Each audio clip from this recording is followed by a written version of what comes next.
All right, what's up, guys? People have been asking me to do this video, so I thought I would. This is on the CAPM worksheet one. This one is a little bit more difficult, but it's really not. It's just a lot of equations, a lot of bullshit. I know she released something on Blackboard, but she kind of just gives us the answers, and it's like, okay, here's the answer. Fuck off. Also, no face cam this time because my face is ugly as shit. So let's get with the first one here. I actually got my answer right here next to me, so I can just look at them for reference. I'll go ahead and highlight it there. No, fuck. Okay, whatever. It doesn't matter. So we have a beta of 1.2, and we have the risk-free rate, which is 6%, and the expected rate of return on the market portfolio is 14.5%. And using the CAPM model, Edgler's, what the hell kind of name is that? Expected return on equity is, okay, so we want to start off with the 6% right here, and we want to add 1.20 multiplied by the 14.5 subtracted by the 6, or rather 14.5% subtracted by the 6%. And let me just go ahead and explain this equation right here. So basically, so this equation is it's on her it's on the Blackboard, number one. So that's nice, but it's also on the top hat quite a bit. It's basically you take the risk-free rate of return, or just rate 6%. You add it by the beta, and then you take the expected rate of return on the market portfolio subtracted by the risk-free rate. Now this right here is called the it's called the expected return. I'm sorry, not the expected return. It's called the market risk premium. So if it's saying, oh, market risk premium, like down here it is, don't do the subtraction, just type in the number. So this number is 16.20%. This is their expected rate of return. Okay, let's go and highlight that just so we know what it is. Oh geez, that's ugly. What the hell's going on down here? Okay, there. Okay, so market risk premium is 7.5%, and the risk-free rate of return is 3.7%. If the expected return on the Q-Star company is 14.2%, what's the beta? So it's literally just the same exact equation, except we're solving for beta. So first we have the 3.7 plus beta, which we'll put B for now, because I don't know how to do Greek letters on my computer. And then 14.2, because again, that's the expected return, right? So just do simple algebra. We subtract the 3.7 out, we get 10.5. So let's go just say this is equal to, actually I'll put it right here. And by the way, this is the answer she's giving, but we'll ignore that as if it didn't happen. So that this is equal to B 7.50 plus, I'm sorry, equals 10.5. And then you divide out the 7.5, so that's equal to B equals to, you know, it's equal to 1.4. You know, 10.5 over 1.4 is that. So this is the answer right here. That's the answer she got. So great. Okay, so correlation coefficient is that. Now, how do I do rho? Hold on a second. This is going to be a learning experience. Oh, Jesus Christ. I'm going to have to call grandma later. Okay. Oh, no. Oh, God, this is ruined. Call grandma later. Okay. Okay, so I'll put P for rho right now. So that's 0.30, and that's going to be very important a little later on. So any Hoosiers, we would have to do this. So, oh boy, I'm sorry. I lost my train of thought there for a second. So basically what we'd have to do is we would take the correlation coefficient, which is 0.30, assuming that both stock A and B are in equilibrium, which, okay, what that basically means is that they move together at the same rate. You know, they have the same slope relative to one another. For both stocks, the expected rate of return is equal to the required rate of return, okay. And the expected return on the market is 15%. So that one's pretty easy. All you would have to do is basically like literally just take the, oh boy, I'm sorry, I'm fucking up here. What you want to do, and this is from Top Hat here. So this problem is a little bit more difficult, but don't worry about it because, you know, we're awesome. So you'd want to take the risk-free rate. So I call it RF. Let me just go ahead and, oh shit. Okay, I think, yeah, okay, that's right. That mess. I'm gonna call it RF, because that's what we're trying to solve for. And you take the 1.5 which is based off of the beta right here for stock A. And then you take the 15%, because we've already said that the expected return in this is 16%. And then you'd want to subtract it by the RF again. Now, this is basically just word for word, same exact equation as before. And of course, the expected return is 20% for stock A. So solve for the risk-free rate. You can do this for either or for stock B. I can show that like in a second. So, if you want to solve for for the risk-free rate, first you'd want to subtract. Let me just do my calculator right here. First, you'd want to subtract the 1.5 by the 20 from so 1.5. So that's 18.5, and then you would want to take be 15 divided out by that. Oh, my algebra's fucking up. Oh Christ, this is like the worst moment to have an algebra mistake. Solve for the risk-free rate. First of all, let's fuck with the parentheses first. So you want to take the 15%, subtract. That's actually 20%. My bad. There you go. Take the 15%, subtract by that. So that's 5. So that'd be RF plus 1.5 multiplied by RF 5%. And then you want to take the 1.5 divided out by that. So what the hell's going on here? I just did the algebra. It's fucking 5%. All right, guys. Like this, I'll probably update this video in a second. It's 5%. I did the math like 10 minutes ago. I don't know what's going on with my calculator. I think it's just usually when you mess stuff up, when you mess stuff up like this, it's always an order of operations mistake. Don't worry about it. Just keep on fucking with the numbers until you get something right. Yeah, I don't know what's going on with my calculator. Oh, you know what? I know what it is. I'm a fucking retard. Okay, you take the 1.5, you multiply by the 15, so that's 20 RF plus 22.5 subtracted by 1.5 RF, so then equals 20%.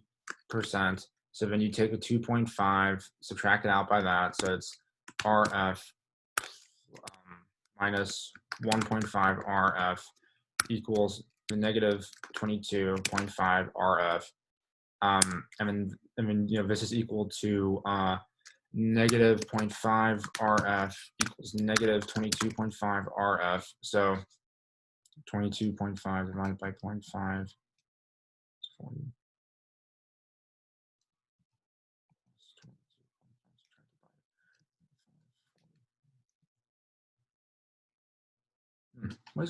What is going on today? Fuck. Oh, that's why. Okay, hold on a second. 40 that plus 1.5, 15 minus 45. What? Okay, now hold on a second here. I am going to solve this right now because I just did it. You distribute the 1.5 by that. So it's 1.5 multiplied by 22.5. Oh, well, why didn't it do that? Oh, no. 15.0, 22.5. So it's the RF plus 22.5 subtracted by the 1.5 RF. So you want to subtract the 20. So it's negative. See, that's negative 2. What? Okay, that was the issue. Okay, and then you take the negative 0.5 equals, or negative 2 RF equals negative 2.5, and then negative 2.5 divided by negative 0.5, or negative 0.5 is 5. So there you go. That's how you. That's the Everett Dort way, the overly complex, pretty autistic way of solving it. So there you go. Okay, so this one is a little more heavy in the algebra. So if you don't know how to do algebra very well, you're basically fucked, but it's okay. So it's 1. Why is it always red? What's going on here? 1.89. Okay, so that's the beta right here. What is the beta of a portfolio? Oh wait, I'm sorry. Is this the wrong question? Oh yeah, no. That's the next question. Okay.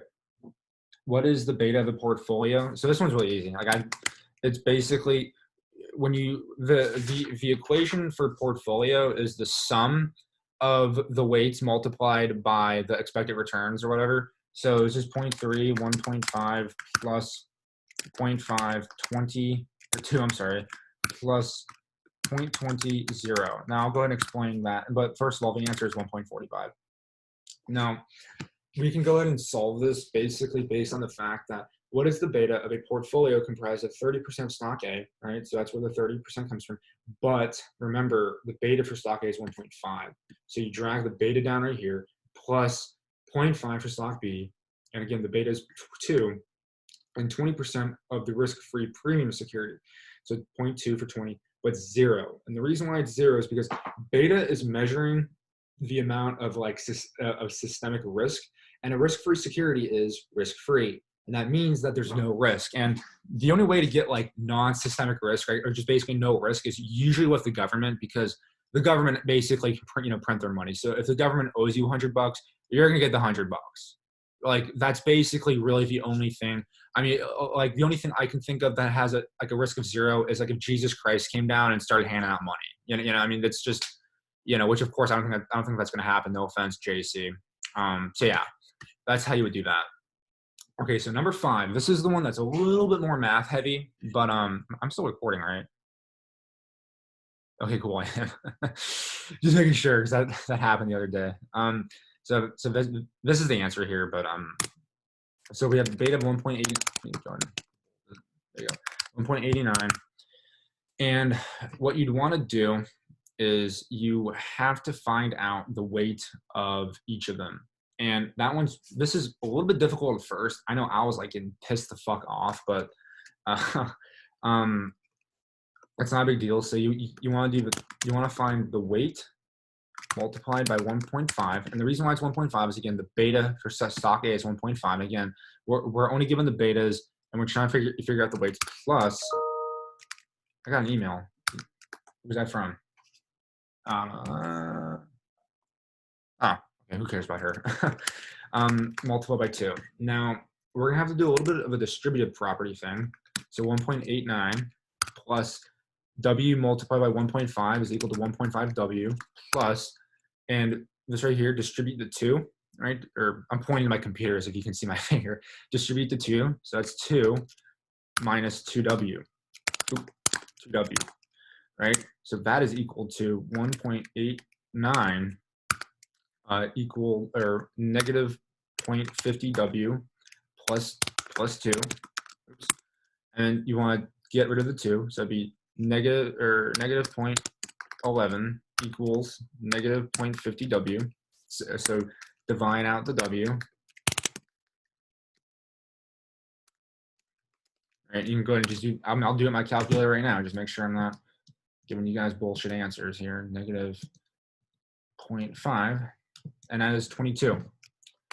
So the weight, so W equals 22, or 22%, and the other weight equals 78, because so W equals 22%, and 1 minus W equals 78%. So this is the weight for stock B right here. All right, let me go ahead and highlight this. 1 minus W is B, and W is A. Right, so 20%. There you go. I think you guys can figure that out. I'm pretty sure you guys have eyeballs. Let's go ahead and flip over here so I can follow my work here. So yeah, this one's really. Dude, this is easy. I mean, he's such a pretentious asshole about it, but so 4%, right? Because that's the risk-free rate, plus the beta 0.80 multiplied by 13.5, because that's the expected return on the market portfolio, right? Not the expected return on the overall portfolio, minus 4%, which is the the risk-free rate. And that should equal, just plug it into your calculator, just like that, 11.60%. Just like that. So this one right here, I was a little confused at first, but like I said, oh geez, this went by fast. Oh yeah, why did I do that? Oh, there you go. So in order to figure out the investments, I believe the equation, it's in unit 6 for on top of it. I haven't read that online textbook thing. I don't really know what she's talking about with that. Well, I do, but if you want to find out which one is the better investment, We can just go and do stock X right now. Let me go ahead and center this just so. Boop. There you go. And there you go. So stock X is basically what you want to do is you want to take the 14.2 because that's the expected return percent or expected return, subtract by the risk-free rate, and divide that by the beta, which is 1.2. And if you do that, you should get, according to my work right here, 8.50%. Okay, so stock Y, let me that line, is just do the same exact process, 16.4% subtracted by 4% divided by the beta, right, which is 1.5, yeah, 1.5. That equals 8.27%. So it'd be stock X. And as you can see, the reason why it's stock X is because right now, the expected returns on it or the predicted returns on it is 0.23% higher, which is obviously better. I mean, that's 0.23% more, you know, pretty damn good if you ask me. Okay, so this one right here, conceptually, I do not understand it, but I know what they're asking, and that's probably just as important. So you have the Founders Fund, a diversified mutual fund, has a beta of 1.1 and its expected return is 11.2%. If the risk-free rate is 2% and the market risk premium is 8%, then should you invest in the Founders Fund? So you'd want to just do a CAPM model. So that's the risk-free rate, 2%, plus the beta, which is 1.10, multiplied by 8. And the reason why it's 8%, let me actually go ahead and write the percentages out. And the reason why it's 8% is because this is the market risk premium, right? You don't have to solve for the market risk premium. You're given it, you know, like right here. Let me go ahead and highlight that. You're given that. You don't need to solve for it. So, you know, like, so instead of taking the expected market return, subtracting by the risk-free rate, you're already given it right there. So always watch out for that. See, like up here, see market risk premium, don't have to solve for it. You don't have to solve for it down here. So that's cool. And you should get 10.80%. Let me go ahead and highlight that as well. So it's a good investment because the CAPM model predicts it to be 10.8%, but its expected return is higher than that. So it's a good investment because you predicted to make 10.8%, but it's actually making 11.2%. That's pretty damn good. It's 0.40% higher. So that's, that's pretty good. Conceptually, I'm going to try to read a little bit about that. Don't understand too much about it, but I'm going to read quite a bit about that tonight because I haven't been studying too much. But yeah, there you go. That's how you do all the algebra. If you have any questions, hit me up. Join the GroupMe if you're not in it already. And yeah, great. Stop record. Bye.